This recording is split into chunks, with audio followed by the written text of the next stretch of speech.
Okey, Assalamualaikum. Hari ni kita cuba buat soalan ni ya. Okey, jadi screenshot dulu soalan ni. 1, 2, 3 kecil naik. Okey, dah selesai. So, kita buat soalan ni bersama-sama. Laju Jaya Printing Corporation want to analyze its machine maintenance cost for the first 6 months for 2025. Baca dah sampai habis. Lepas tu kita buat soalan dia bersama-sama. Identify the highest and the lowest activity level. Bila dia kata activity level, baik. Baik belajar. Bila dia kata activity level, so kita kena tengok berkaitan dia punya activity lah. Jadi, perlu ke kita maintenance cost? Tidak. Kita tengok pada machine hour. Baik, kalau kereta di sana akan pakai unit kilometer driven lah. Berapa laju dah, berapa jauh dah bawa. Tapi untuk printing ni, okay, dia akan guna machine hour. Baik, the highest one is the May 2,500. Manakala the lowest one is bulan Jun. Jadi how to answer this question? Kita buatlah soalan nombor 1. Katalah May. Okey. Nanti kalau dalam exam buat dalam ayat lah. Tapi kat sini saya jawab macam ni je. 2,500 hour RM 7,500. Okey, dia tu punya cost. Oh, 7,200 lah. 7,500 pula. Ya, kita kecil sikit. 7,200. Lepas tu bulan ini the highest lah. Kita tulis lah. Highest. Manakala the lowest one is bulan Jun. Okey, berapa lama tu? 1,000 unit. 1,000 jam. 1,000 jam RM 4,000.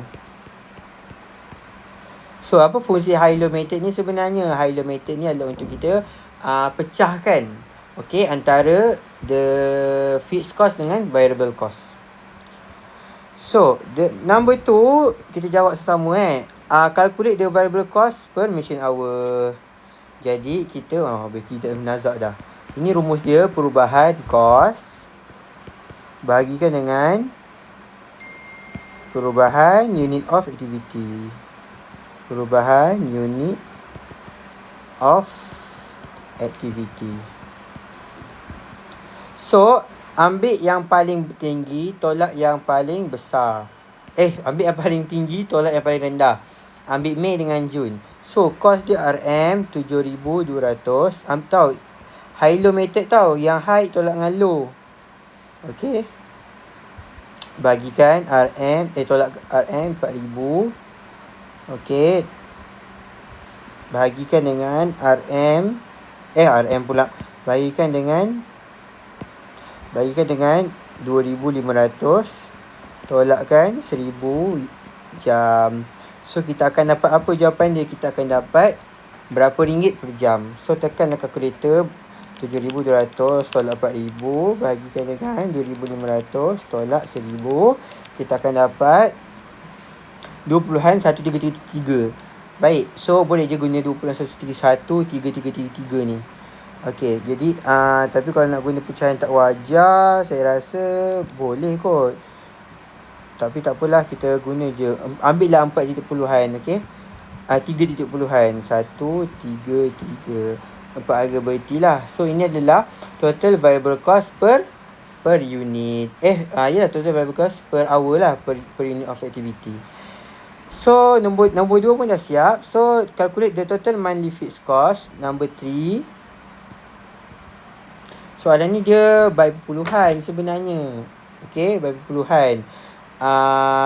Kita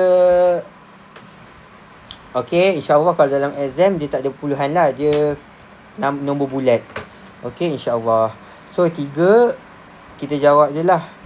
Macam mana nak cari dia? Total, pakai ilmu ekonomi total fixed cost sama dengan total cost tolakkan dengan total variable cost. Ambillah satu kan. Kita ambillah bulan Mei sebagai contohnya. Jadi total fixed cost sama dengan total cost berapa ni? RM 7,200 tolakkan dengan RM RM2.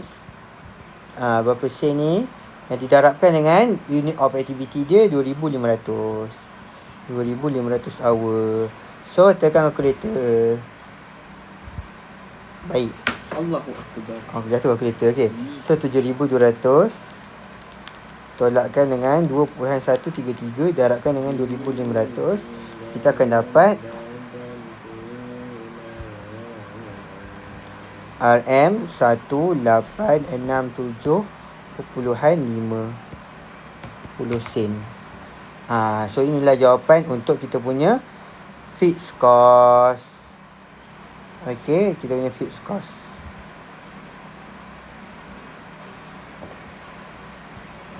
Ni sebab kita ambil puluhan ni lah. So masalah pun ni punya ni. Kalau nak ambil 3 lagi banyak puluhan kan, 3 pun tak ada masalah sebenarnya. Tapi normalnya kita ambil 4 angka bererti lah, 2.133. Okay, so seterusnya soalan nombor 4. Construct the equation in the form of y sama dengan abx semua tu. Okay, so kita kena ketahui lah y sama dengan abx ni apa.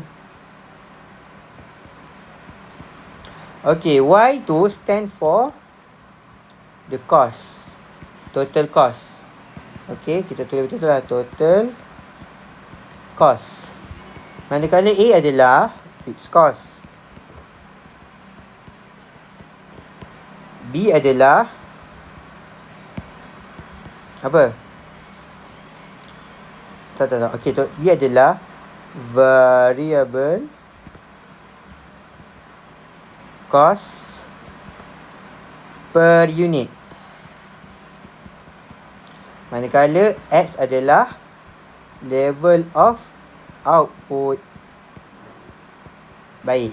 Jadi Y sama dengan A, berapa tadi fixed cost? 1867.50.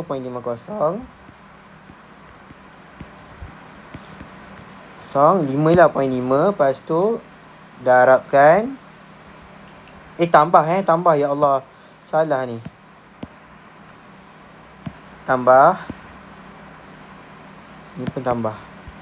Sorry lah, banyak salah. Orang baru belajar. B nya berapa kelas? 2.133. 2.133 didarabkan dengan X. So tulislah X kat sini besar-besar. So inilah jawapan dia.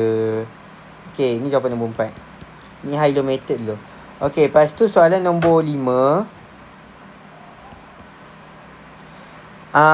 If the company expect to run machine for 3,000 hours in July, what is the estimated total maintenance cost? So kita masukkan je dekat dalam kita punya equation. Just ganti. So jawapan dia Y sama dengan 1867.5 tambahkan 2.133. X ni berapa? 3,000. Okay, 3,000 tu menunjuk pada jam. Jadi total cost sama dengan, okay, 1867.5 tambah 2.133 darab 3.